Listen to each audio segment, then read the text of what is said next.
جو امیدوار ان انتخابات میں حصہ لے رہے ہیں وہ پریشان تھے اور انہیں یہ یقین نہیں تھا کہ الیکشن وقت پر ہوں گے یا نہیں ہوں گے۔ کل الیکشن کمیشن نے وضاحت کے ساتھ یہ کہہ دیا کہ ضمنی الیکشن بھی 16 اکتوبر کو ہوں گے اور اس کے ساتھ ساتھ جو بلدیاتی الیکشنز جو کراچی میں ہونے ہیں وہ بھی 23 اکتوبر کو ہی ہوں گے۔ میں تو پہلے سے یہ سمجھ رہا تھا کہ یہ الیکشنز وقت پر ہوں گے اور میں نے اپنے تمام امیدواروں کو یہ کہا تھا کہ اپنی کمپینز جاری رکھیں اور ضمنی الیکشنز بھی وقت پر ہی ہوں گے، اور اپنے امیدواروں سے یہ کہا تھا کہ آپ اپنی کمپین جاری رکھیں۔ لیکن بہرحال ایک تذبذب تھا جو کل ختم ہوا ہے، اور اب کم از کم میرے ذہن میں کوئی یہ ایسی سچویشن نہیں ہے کہ الیکشن نہ ہو۔ لہٰذا 16 اکتوبر کو اب سے کچھ دنوں بعد کراچی میں 2 نشستوں پر قومی اسمبلی کے الیکشنز ہوں گے، اور اس کے بعد 23 تاریخ کو بلدیاتی الیکشن جو ہے وہ کراچی میں منعقد ہوں گے۔ اس حوالے سے چند گزارشات تھیں جو میں آپ کے ذریعے کراچی کے عوام کے سامنے اور کراچی سے ہٹ کر ملک کے دیگر ان حلقوں کے عوام سے بات کرنا چاہتا ہوں جہاں پر ضمنی الیکشنز ہو رہے ہیں۔ ان انتخابات میں عمران خان خود حصہ لے رہا ہے سوائے ملتان کے، جہاں پر شاہ محمود قریشی صاحب کی جو بیٹی ہیں وہ الیکشن لڑ رہی ہیں۔ باقی تمام نشستوں پر شاید عمران خان ہی ہے۔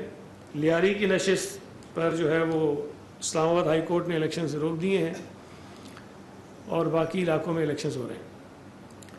میں اپیل کرنا چاہتا ہوں ان تمام لوگوں سے جن حلقوں میں ضمنی الیکشنز ہو رہے ہیں، کچھ چیزیں ہیں جو میں ان کے سامنے رکھنا چاہتا ہوں۔ پہلی بات تو یہ ہے کہ آج بھی جب میں آپ سے بات کر رہا ہوں، آج کی تاریخ تک عمران خان قومی اسمبلی کا ممبر ہے، اور یہ آپ کے علم میں ہے کہ اگر کوئی شخص ایک سے زیادہ نشستوں پر قومی اسمبلی کا الیکشن لڑتا ہے یا جیتا ہے تو اسے ایک ہی نشست پر رہ کر قومی اسمبلی میں اپنے حلقے کی نمائندگی کرنی ہوتی ہے، باقی حلقوں میں اس کو نشستیں چھوڑنی پڑتی ہیں۔ تو اگر میرے منہ میں خاک خدا نہ کرے عمران خان ساری نشستوں سے جیت بھی جائے، جس کے امکانات نہیں ہیں، یا اگر 1-2 نشستوں سے بھی جیت جائے، تب بھی عمران خان قومی اسمبلی میں جا کر اس نشست پر حلف نہیں لے گا، اس لیے کہ وہ پہلے سے رکن قومی اسمبلی ہے۔ اور یہ بات ان تمام لوگوں کو سوچنی چاہیے جن حلقوں میں یہ الیکشن ہو رہا ہے۔ انتخابات کا جو بنیادی کانسیپٹ ہے وہ یہ ہے کہ لوگ اپنے ووٹ کے ذریعے اپنا ایک نمائندہ منتخب کر کے قومی اسمبلی میں، صوبائی اسمبلی میں اور بلدیاتی اداروں میں بھیجتے ہیں جو بھی الیکشن ہو رہا ہو، اور وہ نمائندگی کرتا ہے اپنے حلقے کے لوگوں کی، ان کے مسائل کو اجاگر کرتا ہے، ان کے مسائل پر بات کرتا ہے، ان کے مسائل کو حل کرنے کی بات کرتا ہے، ملکی ایشوز پر بات کرتا ہے۔ لیکن یہ جو ضمنی الیکشنز ہو رہے ہیں، اگر عمران خان کسی ایک آدھ حلقے سے بھی جیت جائے تب بھی وہ اس حلقے کے لوگوں کی نمائندگی کرنے کے لیے اسمبلی میں نہیں جائے گا، اور اس نے پھر وہ نشست چھوڑ دینی ہے یا اس نے حلف نہیں لینا ہے، اور پھر ہوگا یہ آئین کے مطابق کہ اس حلقے میں 60 دن کے اندر اندر دوبارہ ضمنی الیکشن ہوگا۔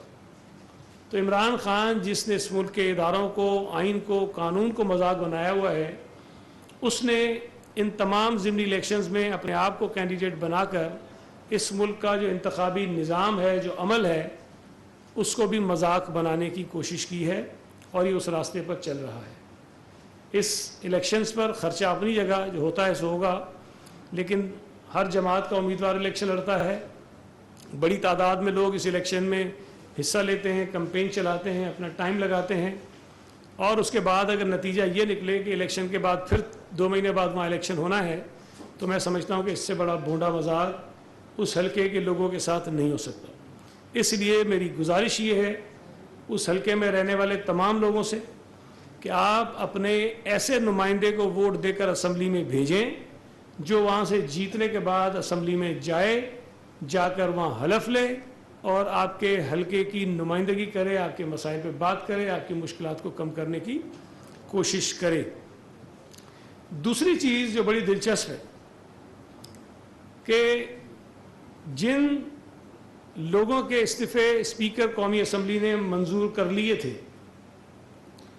اور الیکشن کمیشن نے ان کی نشستیں خالی قرار دے دی تھیں، اور پھر الیکشن کمیشن نے ان حلقوں میں ضمنی الیکشن کے لیے شیڈیول بھی جاری کر دیا تھا، اور پھر اس شیڈیول کے جاری ہونے کے بعد پی ٹی آئی کے وہ تمام ارکان جن کے استعفے قبول ہوئے تھے انہوں نے ان حلقوں میں اپنے کاغذات نامزدگی جمع کروائے تھے۔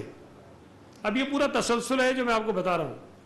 استعفیٰ دیا، بار بار کہتے رہے کہ ہاں جی ہم نے دے دیا ہے، پھر اس کے بعد اسپیکر نے قبول کر لیا، کسی نے نہیں کہا کہ جی اسپیکر نے غلط قبول کر لیا اور ہم نے تو دیا ہی نہیں تھا۔ الیکشن کمیشن نے ڈی نوٹیفائی کر دیا ان کو، انہوں نے بالکل نہیں کہا کہ جی الیکشن کمیشن نے غلط ڈی نوٹیفائی کیا اور ہم نے تو استعفیٰ نہیں دیا۔ الیکشن کمیشن نے شیڈیول جاری کر دیا، انہوں نے بالکل یہ نہیں کہا کہ الیکشن کمیشن نے غلط شیڈیول جاری کیا، ہم نے تو استعفے دیے ہی نہیں تھے۔ اس کے بعد انہی لوگوں نے جا کے کاغذات نامزدگی جمع کروائے، تمام ان لوگوں نے جو وہاں سے ڈی سیٹ ہوئے تھے، جن کے استعفے قبول ہوئے تھے۔ ایک عمران خان نے کیا، اور اس کے بعد جو دوسرا نمبر تھا وہ اسی ایم این اے کا تھا جس کا استعفیٰ قبول ہوا تھا۔ لیاری سے شکور شاد نے کیا، 239 سے چیمہ نے کیا، باقی جہاں جو ان کا امیدوار تھا اس نے نامینیشن فائل کر دی۔ اب اچانک آج سے کچھ دن پہلے ہم نے دیکھا کہ وہ سارے کے سارے امیدوار جاتے ہیں اسلام آباد ہائی کورٹ میں اور جا کر یہ کہتے ہیں جی ہمارا استعفیٰ جو ہے وہ تو بس ایسے ہی ہم نے دیا تھا لوگوں کو بیوقوف بنانے کے لیے، پارٹی کی پالیسی تھی اور اس طرح سے ہم نے دیا تھا، ہم نے تو استعفیٰ دیا ہی نہیں ہے، تو ہمارا استعفیٰ جو ہے وہ غلط قبول کیا گیا، لہٰذا ہمیں اسمبلی کی رکنیت پر بحال کیا جائے۔ اس سے یہ واضح ہوتا ہے کہ پی ٹی آئی نے اس بات کو ذہنی طور پر تسلیم کر لیا ہے کہ عمران خان الیکشن ہار رہا ہے۔ اگر انہیں یہ یقین ہوتا کہ عمران خان یہ الیکشن جیت رہا ہے تو وہ قطعی طور پر الیکشن کمیشن نہ جاتے اور ان الیکشنز کو روکنے کی کوشش نہ کرتے۔ اب تک اس میں کامیاب نہیں ہوئے، لیکن بہرحال انہوں نے کوشش کی اور ابھی بھی وہ کیس ان کا وہاں اسلام آباد ہائی کورٹ میں موجود ہے۔ یہ ساری باتیں پاکستان کے لوگوں کو سمجھنی چاہیے کہ انہوں نے اپنی کم عقلی اور ایک اممیچور جو پولیٹیکل سوچ ان کی ہے اس کی بنیاد پر ہر چیز کو مذاق بنایا ہوا ہے۔ بھئی آپ کو لوگوں نے منتخب کر کے غلط یا صحیح جنہوں نے کروایا، آپ کو اسمبلی میں آپ چلے گئے تو آپ اپنے حلقے کے لوگوں کی نمائندگی کریں نا۔ آپ نے استعفے دے دیے ہیں اور استعفے دینے کے بعد آپ اسمبلی نہیں جاتے ہیں، اسپیکر آپ کو بلاتا ہے کہ آپ ویریفائی کرو، اس کے لیے نہیں جاتے ہیں، اگر کسی کا قبول کر لیتا ہے تو کہتے ہیں غلط قبول کر لیا ہے۔ مطلب ایک پورا عجیب، ایک پورا جو سائیکل ہے مذاق کا وہ انہوں نے بنایا ہوا ہے۔ تو میں گزارش کرنا چاہتا ہوں ان تمام 9 حلقوں کے لوگوں سے، 10ویں میں تو روک دیا انہوں نے الیکشن، کہ وہ عمران خان کے خلاف جو کینڈیڈیٹ کھڑے ہیں ان کو ووٹ کریں، خاص طور پہ جو پی ڈی ایم اور اس کی اتحادی جماعتوں کے امیدوار ہیں ان کو ووٹ کریں، تاکہ وہ الیکشن جیتنے کے بعد آپ کو دوبارہ ایک الیکشن کی ایکسرسائز میں نہ جانا پڑے اور آپ کے حلقے کے مسائل جو ہیں وہ بہتر طور پہ حل کرا سکیں۔ اگر اس سے بھی ہٹ جائیں عمران، پھر وہ اگر جیت جاتا ہے وہ پھر ریزائن کر دے گا، چھوڑ دے گا، اس حلقے میں دوبارہ الیکشن ہوگا، تو یہ بھی کوئی ایک منطق نہیں بنتی کہ یہ ہم کریں۔ دوسری بات یہ ہے کہ ابھی ریسنٹلی کچھ آڈیو لیکس جو ہیں وہ سامنے آئی ہیں، اس میں عمران خان وہ جو امریکی سازش کا ڈرامہ اس نے رچایا تھا کہ ایک سائفر آیا، اس میں یہ تھا اور امریکی سازش ہوئی اور امپورٹڈ حکومت آ گئی اور مجھے ہٹانے کے لیے پتہ نہیں دنیا کی ساری طاقتیں اکٹھی ہو گئیں، اس کا سارا جو ڈرامہ تھا وہ کھل رہا ہے۔ اس میں خود وہ اپنے پرنسپل سیکرٹری کو یہ کہہ رہا ہے کہ ہم نے اس سائفر کے ساتھ کھیلنا ہے، خود وہ کہہ رہا ہے کہ ہم نے ملک کا نام بالکل بھی نہیں لینا ہے، خود اس کا پرنسپل سیکرٹری یہ کہہ رہا ہے کہ وہ صرف سیکرٹری خارجہ آئے یا وزیر خارجہ آئے وہ اس خط کو پڑھے، منٹس تو میں نے ڈرافٹ کرنے ہیں اور وہ منٹس کو میں جس طرح چاہوں گا وہ ڈرافٹ کر لوں گا. اس کا مطلب یہ تھا کہ منٹس کو میں غلط ریکارڈ کروں گا اور اس کے اوپر ہم کھیلیں گے سارا کچھ. یہ ساری چیزیں انہوں نے کی. یہ کوئی ایک چھوٹی بات نہیں ہے. عمران خان بدقسمتی سے اس ملک کا وزیر اعظم رہا ہے. عمران خان رکن قومی اسمبلی ہے, اور یہ بات آپ کے علم میں ہے کہ کوئی بھی پاکستانی جب کسی عوامی عہدے پر منتخب ہوتا ہے تو اسے ایک حلف لینا پڑتا ہے, اور وہ حلف ہمارے آئین کا حصہ ہے. اگر میں یو سی کا ناظم بنا تھا نا, میں نے وہاں بھی حلف لیا تھا. میں نے اگر سینٹ میں گیا منتخب ہو کر تو میں نے ایک ایز اے سینیٹر حلف لیا تھا, اور میں نے اگر سندھ اسمبلی کی رکنیت کا سندھ کا اسمبلی کا ممبر بنا تو میں نے وہاں بھی ایک حلف لیا تھا. میں اگر وزیر بنا تو میں نے حلف لیا تھا. یہاں چیف منسٹرز حلف لیتے ہیں, صدر پاکستان حلف لیتا ہے, وزیر اعظم حلف لیتا ہے. اس حلف کو لینے کی کچھ وجوہات ہوتی ہیں. اگر اس کی کوئی حیثیت اور وقت نہ ہو تو ضرورت نہیں اس بات کی کہ ہر شخص جو ہے یہ کوئی نہ کوئی حلف لے. آپ حلف لیتے ہیں کہ میں اس ملک کا وفادار رہوں گا. آپ حلف لیتے ہیں کہ میں اس ملک کے آئین کو پروٹیکٹ کروں گا, میں اس کا دفاع کروں گا. آپ حلف لیتے ہیں کہ میں پاکستان کے مفادات کو اپنے ذاتی مفادات پر ترجیح دوں گا. آپ حلف لیتے ہیں کہ کوئی ایسی چیز جو بحیثیت وزیر اعظم میرے علم میں آئے اور وہ ملک کی سیکیورٹی یا ملک کے کسی بھی معاملے سے اس کا تعلق ہو, میں وہ بات ڈسکلوز نہیں کروں گا. یہ حلف کا حصہ ہے. اور عمران خان نے جو کچھ یہ کیا سائفر پہ, وہ سوائے ملک دشمنی کے کچھ نہیں تھا. یہ جو کہتا ہے نا میں ملک کا وفادار رہوں گا, یہ اپنے اس حلف کی اس نے خلاف ورزی کی ہے. حلف کی خلاف ورزی کا مطلب ہے کہ آپ نے آئین کی خلاف ورزی کی ہے. آئین کی خلاف ورزی عمران خان نے اس وقت بھی کی جب انہوں نے غلط طریقے سے قومی اسمبلی کو ڈیزالو کروایا. وہ سارا ڈرامہ جس میں قاسم سوری بھی تھا, اسد کیسر بھی تھا, عارف الوی بھی تھا, عمران خان بھی تھا, اس کے بعد جو انہوں نے گورنر پنجاب لگایا وہ بھی اس کا حصہ بنا. یہ سارے لوگ پاکستان کے آئین کو توڑنے کے مرتکب ہوئے ہیں. اور یہ میں نہیں کہہ رہا. پھر اس کے بعد سپریم کورٹ کا جو فیصلہ آیا جس میں اس نے اسمبلی کو بحال کیا, اس میں سپریم کورٹ نے یہ کہا کہ یہ تمام لوگ پاکستان کے آئین کی خلاف ورزی کے مرتکب ہوئے ہیں. ان تمام لوگوں نے آئین کی خلاف ورزی کی. پھر ایک آئین کی اپنا جو حلف تھا اس کی وائلیشن انہوں نے کی ہے. اب اگر کوئی آدمی وزیر اعظم کے عہدے پہ فائز ہو اور وہ اتنے خطرناک کھیل کھیلے جس سے پاکستان کی خارجہ پالیسی داؤ پہ لگے اور پاکستان دنیا میں جو ویسے ہی بہت جس کو مشکلات کا سامنا ہے اس کو اور اب تنہائی کی طرف دھکیل دیں, اور بلا وجہ دنیا میں بہت سارے ممالک کرتے ہیں ایک دوسرے ملکوں کے خلاف چیزیں ہوتی ہیں, اگر ہوتی ہیں تو پھر بندے کو سٹینڈ بھی لینا چاہیے. لیکن کسی چیز کو گڑ کر, بے بنیاد کسی چیز کو ایشو بنا کر اور اپنے سیاسی مقاصد کو حاصل کرنے کے لیے, اپنی ڈوبتی ہوئی نیا کو بچانے کے لیے آپ پورے ملک کے مفادات کو داؤ پہ لگا دیں, یہ کسی بھی طرح سے حب الوطنی نہیں ہے. میں یہ بات پتہ نہیں کب سے کہہ رہا ہوں کہ اس وقت اس ملک کے لیے جو سب سے بڑا سیکیورٹی تھریٹ ہے وہ عمران خان ہے. عمران خان ملک دشمنی کے راستے پہ چل رہا ہے, اور عمران خان جو کچھ کر رہا ہے وہ اپنی ذات سے آگے کسی چیز کو دیکھنا نہیں چاہتا. یہاں لوگ پھانسیوں پہ چڑھ گئے, کوڑے کھا لیے, جانیں دے دیں, لیکن پاکستان کے مفادات کو کبھی بھی نقصان پہنچانے کی کوشش نہیں کی. اور یہ آدمی جو ایک غلط طریقے سے دھاندلی کے ذریعے حکومت میں آیا, اس کو جب اسے ہاتھ نکالے گئے, جب پارلیمنٹ کو آزاد کیا گیا, سیاسی جماعتوں کو آزاد کیا گیا کہ اپنی مرضی سے فیصلے کرو, اور پاکستان کی تاریخ میں پہلی مرتبہ کسی وزیر اعظم کو آئینی طریقے سے نکالا گیا, اس آدمی نے ملک کے مفادات کو نقصان پہنچانے میں کوئی کسر نہیں چھوڑی ہے. یہ امریکیوں کو ذمہ دار بناتا تھا کہ انہوں نے سازش کی ہے, اور اب پیچھے دیکھیں کہ امریکیوں کو منت ترلے کر رہا ہے. ان کے ایمبیسڈر سے بھی مل رہا ہے, پتہ نہیں کونسل جنرل سے بھی مل رہا ہے, وہ ان کے KPK کی حکومت میں بھی جا رہا ہے, وہاں کو ریڈ کارپیٹ جو ہے وہ ساری چیزیں ہو رہی ہیں. ان کے وزیر جو ہیں وہ اپنی صدارتی کرسیاں چھوڑ کے امریکی ایمبیسڈر کو بٹھا رہے ہیں, خود سائڈوں پہ بیٹھ رہے ہیں, اتنی چمچا گیری کر رہے ہیں کہ کسی طرح جو پاکستان کو تو جو نقصان پہنچا سو پہنچا اس کا احساس نہیں ہے. وہ جو اپنی جماعت اور اپنی ذات کا تعلق خراب ہوا ہے اس کو کیسے ہم ٹھیک کریں. وہاں پر جا کے کمپنیاں ہائر کر لی ہیں کہ جناب پاکستان PTI کی جو ہے وہ یہاں پہ جو امیج بلڈنگ کرو اور امریکہ میں ان کے جو امیج اس کو ٹھیک کرنے کی کوشش کرو. یہ ساری چیزیں انہوں نے شروع کر دی ہیں. عمران خان نے IMF کے ساتھ معاہدہ کیا, خود کیا. اس کے اندر ساری شرائط تھیں کہ پیٹرولیم ڈیولپمنٹ لیوی لگائیں گے ہم, اسٹیٹ بینک کے ساتھ یہ کریں گے ہم, سبسڈیز ختم کریں گے ہم, بجلی کے اوپر سبسڈی ختم کریں گے ہم, پتہ نہیں کیا کیا چیزیں اس معاہدے کے اندر شامل ہیں ساری.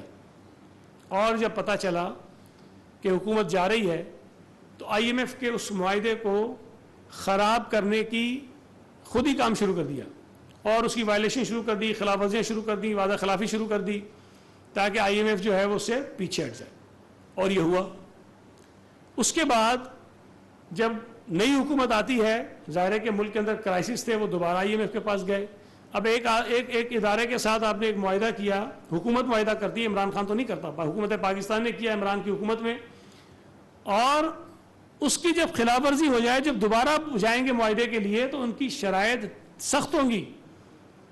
اور وہ سخت شرائط اس موجودہ حکومت نے عمران خان کی, میں الفاظ ہی استعمال کرنا چاہتا ہوں, شیطانیوں کی وجہ سے وہ شرائط مانی, جس کا خمیازہ اس ملک کے لوگوں کو بھگتنا پڑ رہا ہے. مہنگائی کی صورت میں, مشکلات کی صورت میں بھگتنا پڑ رہا ہے. پھر شیخ رشید نے خود کہا تھا کہ عمران خان جاتے جاتے آنے والی حکومت کے راستے میں بارودی سرنگیں بچھا کے گیا ہے. یہ بارودی سرنگیں حکومت کے راستے میں نہیں تھیں, یہ بارودی سرنگیں پاکستان کے راستے میں بچھائی گئی تھیں. اس لیے کہ ان بارودی سرنگوں کی وجہ سے جو تباہی ہو رہی تھی ہماری معیشت کی, اس کا نقصان شہباز شریف کو, بلاول بھٹو زرداری کو, مولانا فضل الرحمان کو, یا صرف پیپلز پارٹی اور نون لیگ یا PTI مخالف جماعت سے تعلق رکھنے والے پاکستانیوں کو نہیں ہو رہا تھا. وہ لوگ جو PTI کے ووٹر تھے, وہ لوگ جو PTI کے سپورٹر تھے, وہ لوگ جو آج بھی عمران کے ساتھ کھڑے ہیں, معیشت کی بربادی کا جو نقصان تھا, جو خمیازہ تھا, وہ ہر پاکستانی کو بھگتنا پڑا.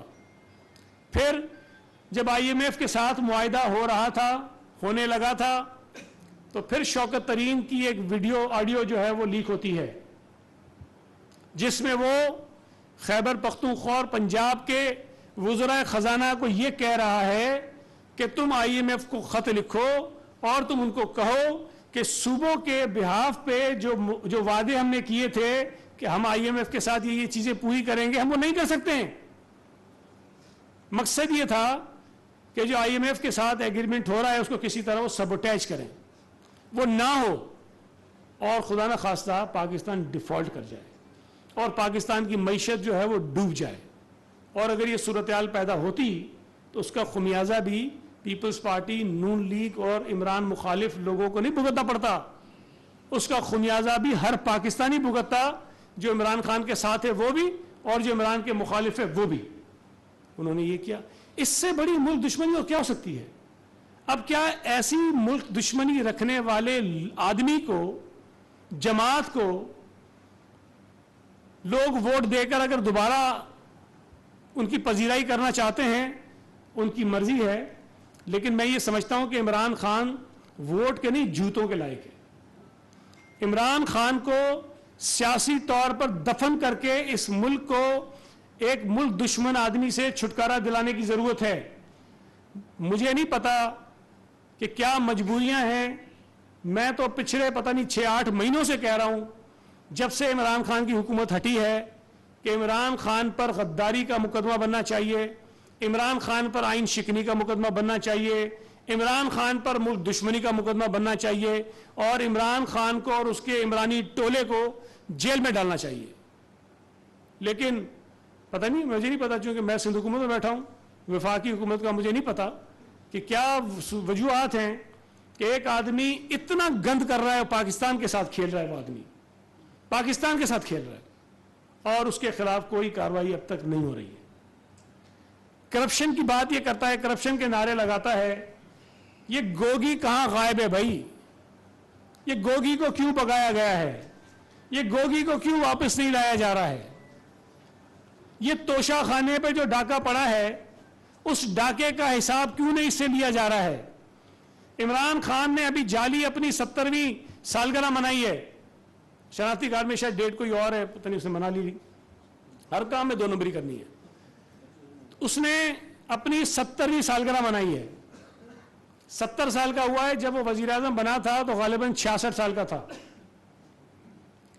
عمران خان نے اپنی 66 سالہ زندگی میں، جس میں وہ کہتا ہے میں تو کرکٹ بڑی دنیا میں کھیلی، میں نے تو ورلڈ کپ جیتا، میری تو جو شرٹ ہے وہ اتنے میں بکتی ہے، میری پینٹ اتنے میں بکتی ہے، میرا جوتا اتنے میں بکتا ہے، میرے بلے پہ سائن تو اتنے میں بکتا ہے، میں گیند پہ سائن کروں اتنے میں بکتا ہے، سارے پتہ نہیں لاکھوں ڈالر میں بکتے تھے۔ اتنی چیزیں بیچنے کے بعد بھی عمران خان نے اپنی 66 سالہ زندگی میں اتنا پیسہ نہیں کمایا جتنا اس نے وزیر اعظم بننے کے بعد 4 مہینے میں کمایا تھا۔ پہلے 4 مہینے میں، 4 مہینے کے اندر اندر اس نے کمایا تھا۔